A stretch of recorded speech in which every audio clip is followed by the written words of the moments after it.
যে বিশ্ব রাজনীতির সৌজন্যে ইদানিংকালে আমেরিকাকে আমাদের বন্ধু বলে মনে হচ্ছিল, একবার ওই মোড়কটা সরালে বা বিশ্ব রাজনীতির চশমাটা খুললে তখন তো আর সেটা মনে হচ্ছে না, সত্যিটা দেখা যাচ্ছে এবং বোঝা যাচ্ছে ভেতরের ওই চকলেট যেটা, সেটাই আসল সত্যি, যেটা আসলে অর্থনীতি।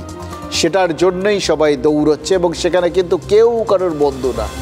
এবং সেই জন্যেই যতই ওপরে ওপরে মনে হোক, যতই নরেন্দ্র মোদীর পেছনে ওই চেয়ার এগিয়ে দিন ট্রাম্প, তিনি ভারতকে মোটেই বন্ধু বলে ভাবেন না।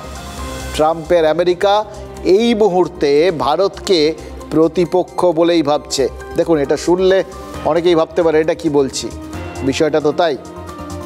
না হলে এই আমেরিকা কি এইভাবে ভারতের অর্থনৈতিক উন্নতির রাস্তা বন্ধ করতে উদ্গ্রীব হয়ে ওঠে?